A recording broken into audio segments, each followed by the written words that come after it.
Hello. Today we are rating sushi on a scale from smash to pass. That's right, we're reducing Zora to slabs of meat.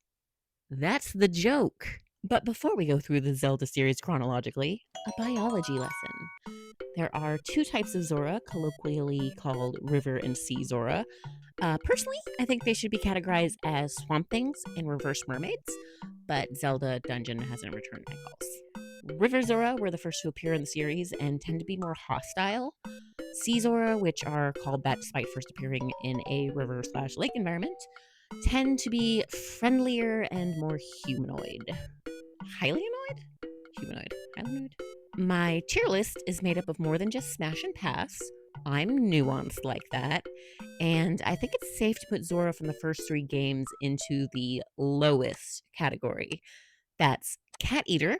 This category is reserved for designs that aren't even up for smashing consideration. I just think if someone wouldn't hesitate to eat your neighbor's cat, don't get involved with them romantically. Doesn't matter if they're 6'4" and love eggs as much as you do, that fucker ate a cat. Special mention to the King Zora in Link to the Past. What's up, fucker? He's not hostile, but he's also just a bigger version of the regular Zora design, so he's still a pass. Do you have something to ask me?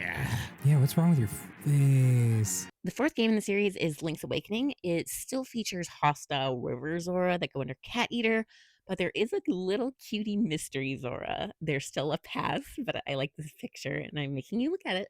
Ocarina of Time. This game made a young me question a lot of things. Like, do I like boys and girls? And do I want to fuck a fish? I know, if we disregard the 3DS remake, the standard Zora looks like a novelty balloon. But this does it for me. It's going under A tier for all right, all right. Here we have another King Zora. He's a lot fishier than the rest of the Zora. If that wasn't enough to put him straight into pass, the fact that you have to like wait for him to move out of your way cements it. It's agony. Is the clip still going? Jesus fucking Christ. The final design from Ocarina is Princess Rito. Smash. Even before her Hyrule Warriors glow up, she is smash.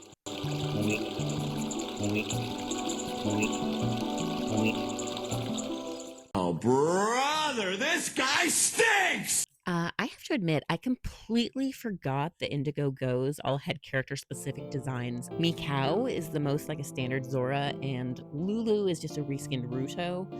But the other three are completely unique. I put Mikau and Lulu in all right, which probably seems unfair to Lulu, but she's just going through a lot in this game. She's got like a dead baby daddy. Her eggs have been stolen. It's a lot.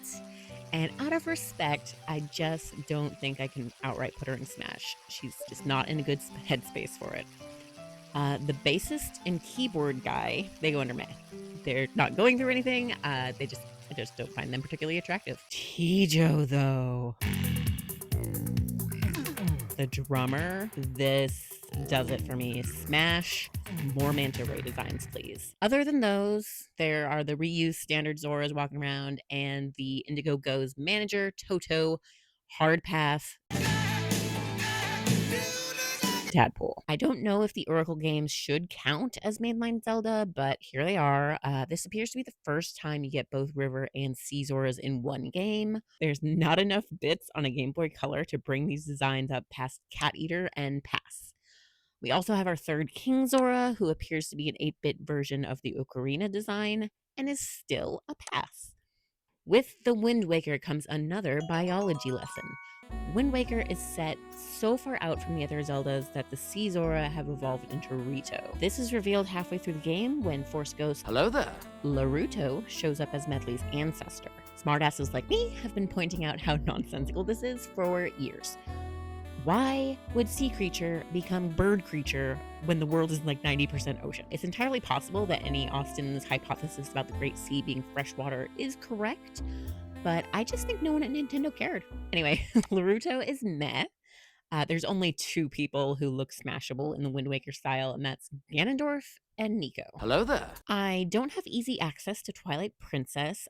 I seem to remember there being more than one standard Zora design, but the internet is telling me that there's just one, and sometimes it wears a helmet. I also apparently forgot to add it to my picture bin when I was tier listing, so you're just going to have to trust me when I say it's meh. It doesn't help that this is a game that already has my ideal man in it.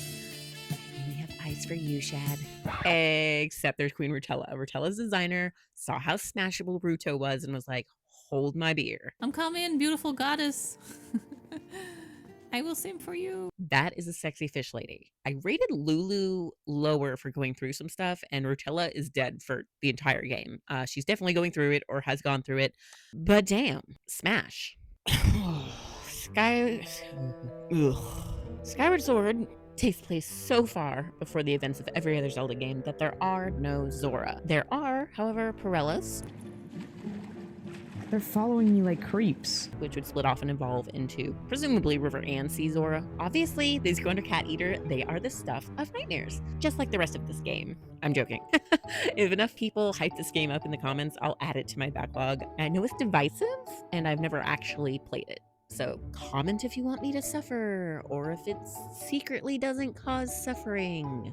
A Link Between Worlds takes place in the same Hyrule as Link to the Past, meaning it features River Zora. There's no king this time, but there is a Queen Orin. I put her under Soft Pass. This is another game where the art style is more cute than smashable. Feels like quite a jump now to go to Breath of the Wild. This is the game younger people, I'm sure, will look at as their Ocarina of Time questioning moment. Their, wait, do I want to fuck a fish? Personally, I've made my views known. The Rito are right there. But there is a reason I didn't make a video only covering Switch era Zora designs. Everyone knows there's one that's hotter than all the others.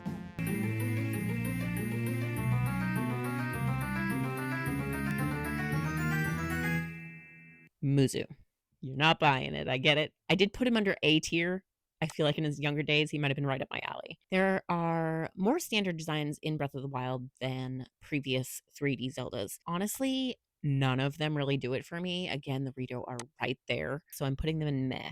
Mifa, not my thing. Meh from me. She's very waifish, the voice doesn't help, and in a game where Link could easily get a Gerudo girlfriend, I don't even know why he'd be talking to her. King Dorephin comes in on the other side of the scale. He's not a guy anyone would accuse of being waifish, and I do like a big boy, but at the point where you start questioning logistics is when someone is maybe too big to smash. So another meh. Finally, the Zora everyone's been waiting for. Right on. Fine, all right, fine. I will admit it. He's a smash. I wish he had a different voice, but even as is, you've all got a point about the sexy fish man, okay? Are you happy now?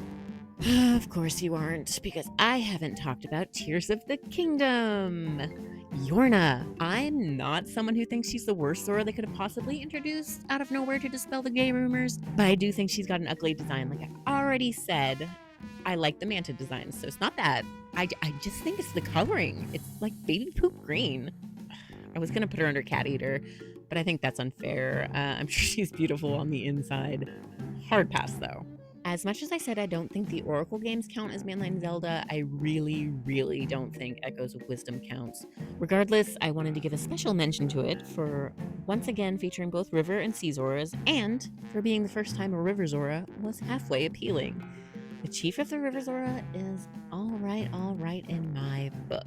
Next time on The Backlog Lady, top sexiest pigmen in Zelda. Number 1. I need to stop posting things on the internet. Oh my god, okay. Thank you so much for watching my silly video. I've only been making shorts so far this year, and I just wanted to dip my toes back into making something longer. I have some more serious videos in the works, but I don't know when they'll be done. Just rest assured, whatever my next video is, it definitely is the complete opposite of what the algorithm wants. It's not my real dad.